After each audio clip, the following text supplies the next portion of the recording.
Welcome to the Killer Boobies podcast, Unraveling Breast Implant Illness. Here's your hosts, Wendy Bunnell, Leslie Smoot, and Brandy Vega. I'm so excited to introduce you to our guest today. This is Liz Carlile, and if you haven't heard of her, you've got to go check out her blog and her podcast. You'll find it at motherhoodunstressed.com, and if you go to her Instagram, it's Motherhood Unstressed. And hey, listen, ladies, those of you that are mothers, you know how stressful life gets when we become moms, and all of the multiple hats that we have to juggle in parenting and in motherhood. And there's so much to think about. And I just love that this girl, Liz, who's with us today, explains so many different areas of motherhood to keep us balanced and whole and keep us together. And so you definitely want to tap into that resource. Liz, thanks so much for being here with us today. Oh, thank you so much, Leslie. That was an incredible introduction, and I'm really happy to be here and to talk about this important issue. Well, yeah, so we're going to dive right in. So, of course, our topic with Killer Boobies is to talk about breast implant illness, and you yourself have gone through this journey. So we would love to hear what you experienced and how you figured out what was going on in your body. So maybe just take us right to the very beginning. Yeah, so I got my breast implants very young, in my 20s, typical story. I was dating this guy, and he had said, it was just this off-the-hand comment. He had said something that really stuck in my brain for whatever reason. He said, you're so beautiful, but if you had, bigger boobs, you would be a 10. And I don't even think he thought anything of it. I certainly didn't, but it was like something was planted in my brain. And so shortly after that I decided, why not? I'll just do it. I'm young, it'll be great. And, I went ahead with the surgery. It was fine. I had a great doctor. Recovery was pretty standard, run of the mill, was back on my feet, back to work in no time. I was able to work out, and I was feeling like, wow, this was a great decision. I'm so happy I made this. And I was great for years. I ended up having 2 boys, breastfed, no problems there. What a relief. And just it was just a normal part of my life. I didn't even really think about them. It wasn't until they were about 10 or 11 years old that I started to notice that the one on my left side was starting to get a little painful, a little swollen. But the main thing that tipped me off that something wasn't right was I started to have recurring yeast infections. And this was something that had never happened to me, like maybe once in a blue moon if, I was swimming a lot in the summer, but nothing. It was so strange. I was like, something is wrong. And I also started to have a lot of like staph outbreaks, which for me, I was like, maybe it's the gym I'm going to, it's not clean, And so I went to the doctor, got antibiotics, that went away. It kept coming back. Yeast infections kept coming back. And I started to put the pieces of the puzzle together. I didn't know that it was my breast implants, but something in my body was not right, and I knew it. And so I went to the gynecologist, told her what was going on. She gave me another prescription for antibiotics for yet another yeast infection. And I was like, I don't know, like she's not helping me, like I'm not getting any answers. She said, maybe it's your diet. I have one of the healthiest diets on the planet, so I knew it wasn't that either. And somehow, some way, I came across BII, breast implant illness. And all of my symptoms, I started to have, pain, like joint pain. I would get really, really tired at night after work. I would just crash on the couch and I couldn't get up. And this was, I'm someone who works out, eats healthy. It was very strange. So, you've got the staph infection, you've got yeast infections coming like almost every month. Right. Extreme fatigue, pain, swelling and pain on my left breast.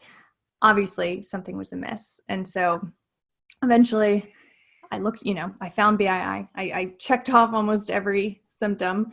And then I I scheduled an appointment with a surgeon who specialized in breast implant illness, or at least getting them out, explant, and doing a full encapsulectomy or with a proper end block. And I spoke with her, and she said, you're not the first woman that's come in here talking about this. There's many more. And then from there, it was just, I was obsessed with finding out about this issue. So you started educating yourself on what BII was and what could be going on in your body. Well, exactly. And just to find out, I found a group on Facebook. I'm sure everyone here knows the Nicole group on Facebook, but there was also a Southeast breast implant illness group right here in the Southeast region. So a lot of women from Atlanta, where everyone would recommend different doctors and things like that. And just to hear their stories, connect with them, talk with them. And there's women at all stages, they're thinking that they have an issue or they've already gotten their breast implants removed. So it was incredibly helpful to connect with them and to know I wasn't crazy. Something was wrong in my body, and there were others out there either going through the same thing or validating my concerns. Right. And like you said, if you've already got a healthy diet and you're really on top of your body and you know when your body's off and when your body's healthy, I think it helps you to say something's not right and I've got to get to the root cause of it. It sounds like you found the root cause really quickly. Yeah. So when it came to the surgery, did you also move forward on a surgery really quickly, or did you want to hit the pause button? Oh, no. Once I was like, this is it. And I knew, I don't know, I've always been very intuitive as a person. And so when I make a decision and I know it's the right decision, I can feel it in my body. It's like I have to do it immediately.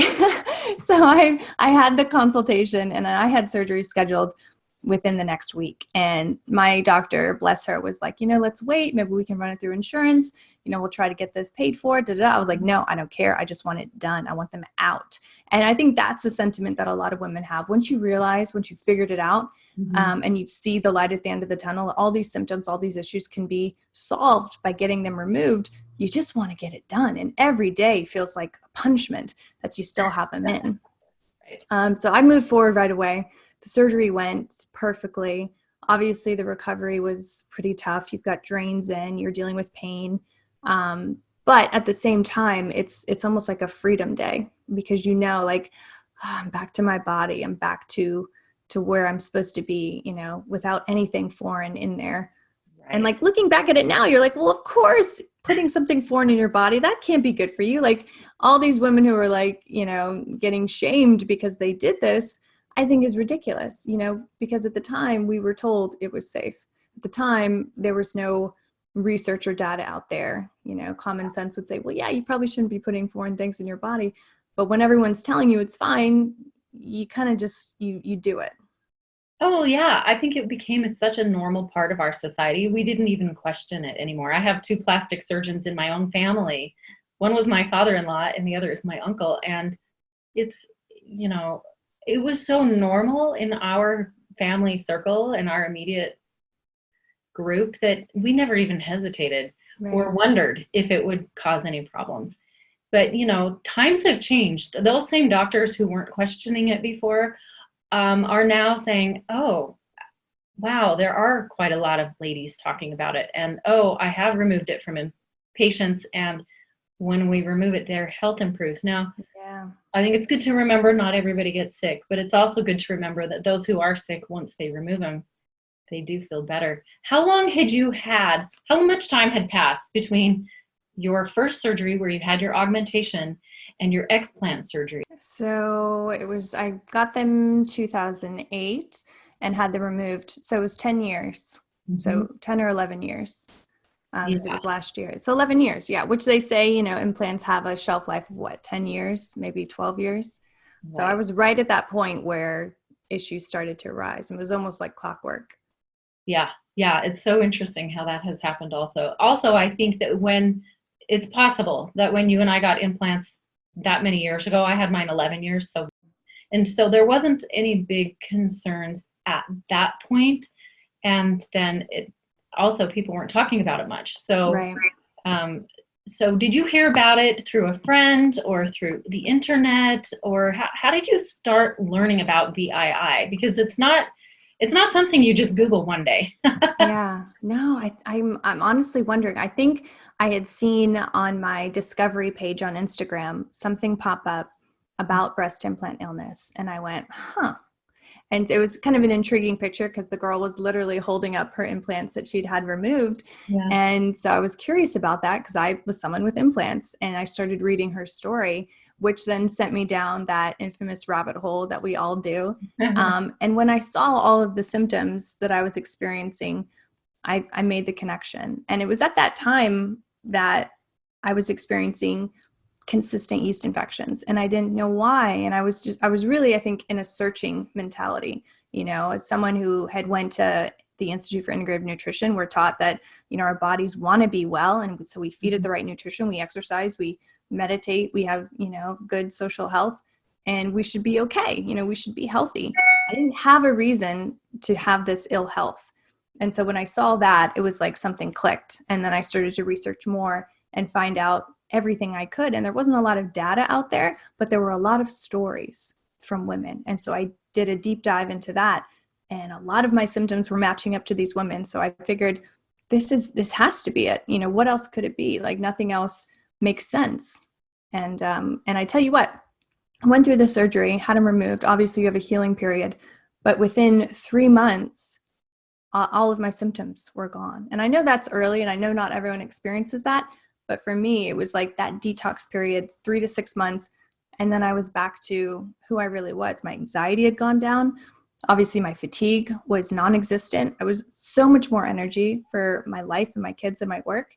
Right. And yes, I had to readjust to my body again, but you really realize when you're not well, how amazing health is. Yeah. True health is. Yeah. Health is the greatest wealth. It's everything. It's everything. Yeah. You can't parent well. You can't show up in the world well. You can't, for all the things that you're trying to do to help influence people and help lift others up, you can't do that so well when you're feeling run down, when you have infections, and you can't be yourself. So I'm really grateful to hear that you recovered so rapidly. Were there any steps that you took that you think might have helped you recover so quickly? Yeah, so I went in after doing all of my research, knowing that there was going to be a detox period. I mean, anytime you have surgery, you want to prepare as much as possible. Like before you give birth, you want to prepare as much as possible. So I was eating really clean leading up to the surgery, minimizing sugar. Afterwards, I was making sure that I had, a smoothie or a green juice every single day to kind of give my body a fighting chance, to heal, to detoxify, to get rid of any residual funk that was, in there, any inflammation that was still residing in there from these foreign bodies. And I think that was really the key in bouncing back fast. And, and I had to go back to work in a week. So I wanted to be strong. I wanted to feel good. And nutrition is the fastest way to do that. Great. Did you add anything that would help you detox? I know some people talk about, they talk about doing detox with clay or activated charcoal or zeolite. Did you have to try any of those, or did you do it just with food? So I definitely incorporated celery juice. If anyone here has heard of the medical medium, he actually has a great episode on breast implant illness, which was formative in me making this decision. That's a great one to listen to. So having a celery juice first thing in the morning. I don't do activated charcoal unless I'm only doing a juice cleanse, because when you do a juice cleanse or water cleanse, it's really scary, but all of the heavy metals and toxins are released back into your bloodstream from the intestinal tract. So if you don't take a charcoal, that's why people feel so terrible. So take charcoal when you're just doing a cleanse. I was still eating food, so I didn't have that. I didn't necessarily felt like I needed that. But yeah, I mean, celery juice, green juices, anything that's really going to be super nourishing and healthy for your cells. Oh, that is so great. In what ways are you helping other people learn about breast implant illness? I know you haven't been quiet about it, but direct us to some areas where we can listen to any of the podcasts that you've done on breast implant illness to raise awareness. Yeah. So during my obsession during this period when I was figuring out everything and reading stories and researching doctors, I asked my own surgeon to be on the podcast just to get this message out there, and not just from, a layperson, but from a doctor, a medical doctor who is seeing hundreds of cases, walk through her own door, and then, deal with the implications afterwards too, and hear their stories afterwards. And my Dr. Marissa Lawrence is actually an amazing voice for this in the breast implant illness world. She went to the FDA hearing last March and spoke about the limited research that she had done at that time. Since then, her research has just expanded. She's doing really the only study on breast implant illness out there at the moment. And it's really just tracking all of these patients and their symptoms, and then their symptoms after. It's really incredible and really cutting edge, honestly. And so that is a great resource. Really, I think everyone needs to do their own research, Google it, find stories. There are more doctors and surgeons talking about this because they've had to, because the response from the public has been so enormous. And so to be a responsible physician, you really need to be on top of your game. And that includes, what's going on with the public. Even if you're still putting in breast implants, you still need to be aware. Yeah. I remember that interview that you did with Dr. Lorraine, and she mentioned something about the MTHFR gene. And I don't know if you've looked into this at all, but she mentioned that there's a correlation between the people that have these genes in their genetic, and she has people do the 23andMe test, that quite often people have the SNPs for the MTHFR gene. And I just wondered if you had looked into that also, and if so, what you had noticed about that. I remember her saying that. I've done the 23andMe test. I should probably see if I have that gene. I just figured I was fine up until the point of capsule degradation.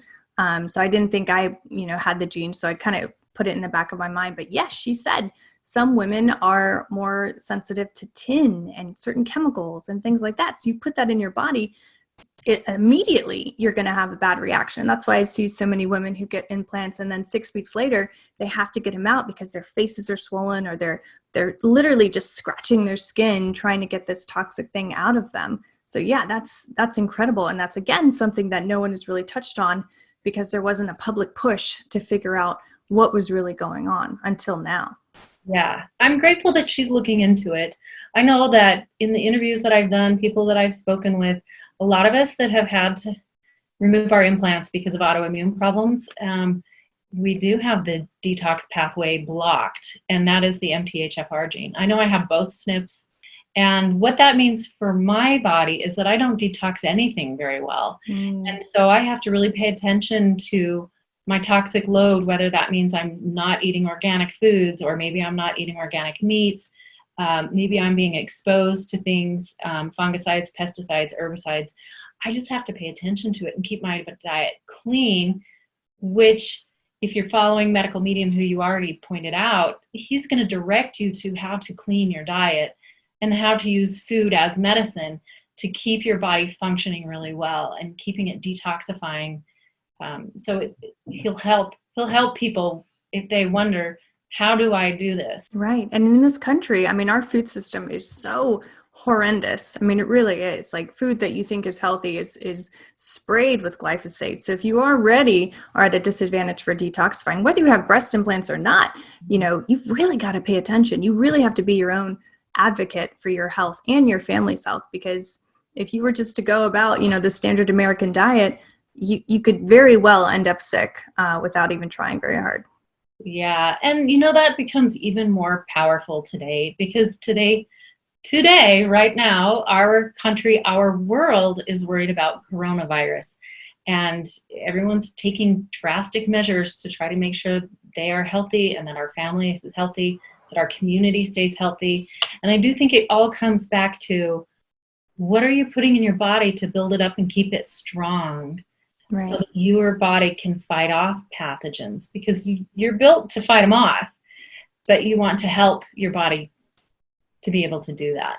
Absolutely. Right. And it's not just the body, it's the mind-body connection. It's, are you reducing stress? Are you minimizing stress? If you are stressed out, your immune system is compromised. So yeah, nutrition, food, being connected to what's going on in your body is essential for your survival, and just to be an advocate, again, for your own health. Like, no one is going to do it for you. When I went to my gynecologist telling her what was going on with me, she shrugged it off. And I think so many people deal with that in our modern medical society. And I'm not knocking Western medicine. If you break a leg or get into an accident, you're going to be saved because of the advances that we have now. But if you're talking about prevention and real true health, it's up to you alone to get it done. Right.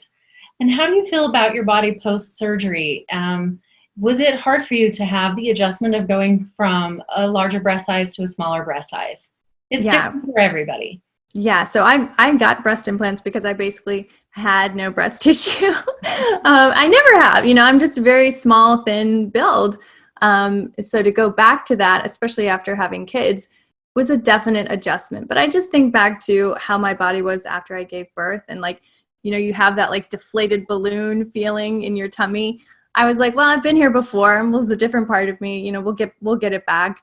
And luckily, through working out, through proper nutrition, like they have bounced back, and I don't know, it is kind of hard sometimes. You kind of look, oh man, those looked good. But I mean, I just think like I would much rather have tiny boobs than, be ridden with yeast infections and staph and every other gross thing in the world. Like, this is my body, and, I love it. I love myself. I love my body. And, vanity is a fleeting thing. We're going to be 80 years old, hopefully, and it won't matter anyway. Live to be 100. Yeah. we want triple digits in our birthdays. Yes, absolutely. At least that is if we're healthy. I mean, longevity is great as long as you're healthy, but to live long and suffer does not sound very appealing. Oh, exactly. So, I'm with you on that. There's a little bit of a trade-off. Yeah, I also felt the same way. I used to have what I would have called perfect looking breasts, and then I went through the surgery, and I was just like, oh, okay. But those first few days are terrible. The first few days are a little bit of a shock. What did I do? Yeah. Like mentally, I knew I was going to get a lot smaller, but then I looked at myself and I was like, wow, that's a lot smaller. Yeah. And it's just kind of an adjustment, but now I'm used to it, and now I feel good. And I'm about 6 months out of my surgery now. And I feel comfortable with who I am. And like you said, the body just kind of springs back into place. Yeah. And so it doesn't feel so dramatic as it did that first while. But I think we just come to this place of loving ourselves, feeling good, and understanding that when it comes to food, I like to say nothing tastes as good as a healthy body feels. Like you couldn't tempt me into eating poorly anymore because I want to feel healthy. Yeah. And it's kind of the same with any alterations to my body. I don't need to puff up my lips. I don't need to do anything that's going to go into my body and create harm. Yeah. That's not going to feel as good as healthy feels. Right. Absolutely. I mean, think about how you feel after you eat a big slice of cheesecake. You feel terrible, like it's the same thing. Like you want to love yourself, nurture yourself. And that's in these small little actions every single day, or in our case, big actions, but And then you start, when you get away from the cheesecake, you start realizing how good it is to have something natural, and how sweet the natural is, and how much you can enjoy that. I think the same goes for the body. Like when you're all natural, you go, okay, I like this. I feel good. I feel healthy. Yeah. And an interesting thing I heard one woman say is, she had these big breast implants in, and she said it was literally like a barrier between me, my heart, and another person. So when I would hug someone, I wasn't really there. It was like something foreign was blocking me from them. And maybe that was a psychosomatic thing going on. But she's like, once I got them removed, I was really able to connect with another person when I gave them a hug. And I have definitely had that thought when I hug my husband or my kids. Like, it's just, you're right there, and there's nothing fake or foreign in between you. That's kind of beautiful. That is beautiful. That is. Liz, what I love about your Instagram, and what I love about your podcast and also your blog, is that you're talking about things that uplift women, and you're talking about things that help us remain balanced and stay balanced. And what kind of things could you share with our audience today to give them a little taste of what you have in your offering? Yeah. So every day, or every time I try to post, it's never about me. It's always about what can I post, what can come through me to uplift and empower a woman, another mom. And that's really because it was something that I so needed as a new mom. I felt completely overwhelmed, completely out of my league. I wasn't doing enough for work. I wasn't doing enough as a mom. It's a common mentality, I think, for women and moms, especially today. And so, I try to say, hey, try this breathing, or try this recipe, or, go easy on yourself today. You're doing a great job. Just little, simple, universal truths every single day that I can put out. And that's really what the show is. And I try to bring on experts that talk about things that are going to educate you, empower you to change your mindset, to change your life, give you practical takeaways that you can then go into your day and feel empowered and feel like, I'm not perfect. I'm nowhere near it, but I can do this and feel that much better about myself. I can nurture myself in this way, or and it changes my relationship with my spouse, with my kids. And then that changes how they view themselves and how they love themselves. So I guess my goal is like IAN, like the ripple effect. I love myself. I nurture myself. I talk about embarrassing things like breast implant illness and how I made this decision and how I got them out. Put that all out there so that someone else can go, okay, I can uplift my life too, and I can help someone else too, and I can love myself a little bit more too. Like, that's what it's all about, Why else are we here? Yeah, that is what it's all about. And it's so beautiful. And the thing I love about you is that you're always reaching out to other women and trying to give them a hand and lift them up. And, when I think about a relationship, whether it's between a husband and a wife or between girlfriends, you're in a healthy relationship when if one person's down, the other person's going to turn around and lift them up. And you seem to have that kind of personality where you just naturally want to lift others up around you. And so as we conclude the show, I just want to say thanks for all the things you're doing to uplift others. Thanks for being honest and candid and vulnerable about your own breast implant illness, because when you talk about it, you're going to help other people see that if they're having these problems, and give them hope so that they may too also feel better afterwards. Oh, thank you. Thank you, Leslie. Thank you for doing this show. I mean, talking about this, like dedicating a whole podcast to this is everything, to have one place for all of these stories to come together, I think is very empowering and very healing. So thank you. Great. Thank you for listening. Spread the word by subscribing, liking, and sharing the Killer Boobies podcast today.